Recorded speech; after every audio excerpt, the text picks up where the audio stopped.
దోషము. చెప్పండి. ఈ నిజంగా ఈ దానిలో కొడుకులు పురుగు పెట్టి తర్పణాలు వదిలితేనే పితృదోషం వదులుతుందా? అదొకటి. Okay, next. రెండోది పితృదోషం ఉన్న వాళ్ళకి మగపిల్లలు పుట్టిన ఉన్న వాళ్ళకి. ఓకే అండి, కాల్ డిస్కనెక్ట్ అయినట్టుందండి. వారి సందేహాన్ని నివృత్తి చేస్తారా మరి? పితృదోషం ఇలాంటివి అంటే మన పూర్వీకులు కొన్ని చెప్పారండి. అంటే అంతా అలాగని దోషం అయిపోతుంది, పితృదోషం చేసిన వాళ్ళకి మగపిల్లలు పుట్టరు, ఇలాంటివంటూ ఏమీ లేదు. ఇవన్నీ ఇక్కడ పితృదోషము అని అంటే ఏంటనంటే మనము కృతజ్ఞతను కలిగి ఉండటం అన్నది తెలియజేస్తుంది అనమాట. అంటే తల్లిదండ్రులు జీవితాన్ని ఇచ్చారు. ఈరోజు సంపూర్ణమైనటువంటి ఆరోగ్యమో లేకపోతే నాలెడ్జో లేకపోతే ఎవ్రీథింగ్ ఏదైనా కావచ్చు. ఈరోజు నా బతుకు అనేది ఇలా ఉంది, నేను ఈరోజు కనీసం నేను మాట్లాడగలుగుతున్నానంటే దానికి కారణం ఎవరు అని అంటే భగవంతుడు అనే దానికి ముందు నా తల్లిదండ్రులు ఉన్నారనమాట. వీరి వల్లే నాకు పాసిబుల్ అయింది.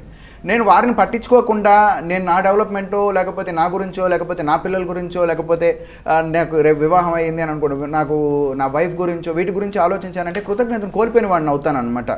కృతజ్ఞతను కోల్పోవడం వల్ల ఏమవుతుంది అని అంటే ఆ మనిషి జీవితంలో మానవత్వం నుంచి రాక్షసత్వం వైపు ప్రయాణం చేయడం జరుగుతూ ఉంటుంది అనమాట. అంటే వాడి వదిలేయటం అనమాట ఎట్లాగ అవుతుంది. సో అది తప్పే కదా. అంటే కనీసం వాళ్ళ రెస్పాన్సిబిలిటీ అనేది ఒకటి ఉండాలి కదా, వారి గురించి తలుచుకోవడం అన్నది ఇంపార్టెంట్ కదా. అదేవిధంగా జెనెటిక్ సైన్స్ అనే కాన్సెప్ట్ ప్రకారం చెప్పాలి అని అంటే మనకి ఈ బాడీ ఎక్కడి నుంచి వచ్చింది? పేరెంట్స్ దగ్గర నుంచి వచ్చింది. అనంటే వాళ్ళ యొక్క జీన్స్ అంటే వాళ్ళ లోపల ఉన్నటువంటి కణాలు మన రూపంలో ఉన్నాయి కదా, బతికే ఉన్నాయి ఇంకా. సో ఇవి రెస్పాండ్ అవుతూ ఉంటుంది అనమాట. ఈ సెల్కి తెలుస్తూ ఉంటుంది నేను నా పేరెంట్స్ని నేను కేర్ చేయట్లేదు అని అనుకోండి, దాని అర్థం ఏంటి? I'm not interested on them. So నా బాడీకి తెలుస్తూ ఉంటుంది. దీనివల్ల అనారోగ్యాలు కూడా రావడానికి అవకాశం ఉంటుంది. దీన్ని ఎలాబొరేట్ చేయటంలో వివరించడంలో మేబీ మన వాళ్ళు విప్లవం చెంది ఉండొచ్చు. లేకపోతే ఎవరికి ఇలా చెప్తారు జెనెటిక్స్ అని చెప్పి తర్వాత కృతజ్ఞత అని చెప్పి ఇవన్నీ చెప్తే అర్థమవుతుందా? పాపం వాళ్ళకే అర్థం కాదు. సింపుల్ ఒక వర్డ్ చెప్పేయచ్చు, ఏంటది? పితృదోషం. So problem solve. ఇలా జరుగుతుంది. And at the same time ఎకనామికల్గా పాపం వాళ్ళు గెయిన్ అవ్వాలి, వాళ్ళు కూటి కొరకు కోటి విద్యలు అన్నట్టుగా ఇది కూడా ఒక పార్ట్ అనమాట. సో పితృదోషం ఉంది కాబట్టి పరిహారం చేయండి అని చెప్పేసి శాంతులు పిండ ప్రధానాలు చేసినంత మాత్రాన వారికి అంటే కంప్లీట్ శాంతి అయిపోతుందని కాదు. ఉన్నప్పుడు కరెక్ట్ సక్రంగా చూసుకోలేదు కానీ చచ్చిపోయిన తర్వాత మాత్రం కావాల్సిన బిర్యానీలు ఇవన్నీ పెండినంత మాత్రాన వాళ్ళు ఆనందంగా ఉండరు. ఉన్నప్పుడు నీట్గా చూడండి, మనస్ఫూర్తిగా ఉండండి, సంతోషకరంగా. అంటే మృష్టాన్న భోజనం పెట్టాల్సిన అవసరం లేదు, వాళ్ళని కంప్లీట్గా పల్లకిల్లో వీటిల్లో తిప్పాల్సిన అవసరం లేదు. మంచిగా మాట్లాడి వారికి ఏం అవసరం అవుతుందో అది తెలుసుకొని ఇవ్వగలిగామంటే సరిపోతుంది. దానికి మించి మనం చేయాల్సిన అవసరం లేదు. అటువంటి వ్యక్తికి అటువంటి తత్వాన్ని కలిగిన ఎవరైనా సరే వారి జీవితంలో పితృదోషం అనేది రాదండి.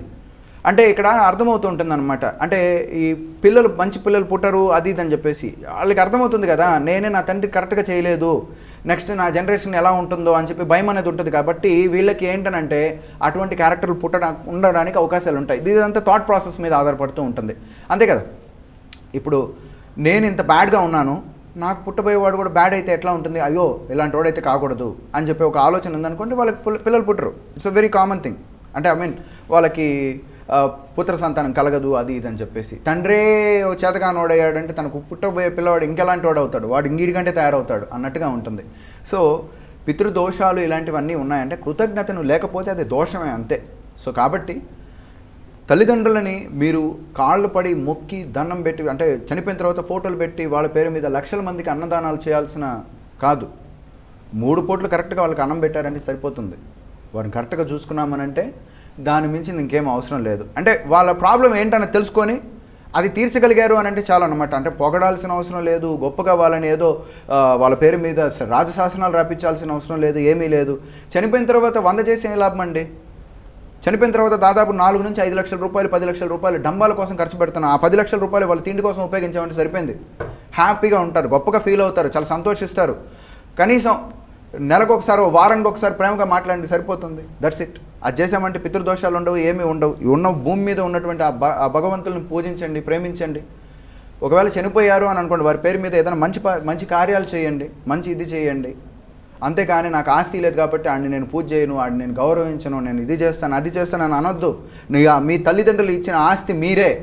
మీ ఆత్మవిశ్వాసం, మీ లోపల ఉన్నటువంటి అనంతమైన శక్తే మీ తల్లిదండ్రులు మీకు ఇచ్చింది. దాన్ని మించింది ఇంకేమీ అవసరం లేదు. వాళ్ళని పూజించారు అని అంటే చాలు. పూజించకపోయినా పర్లేదు, తిట్టమాకండి. దట్స్ ఇట్, అంతే అండి.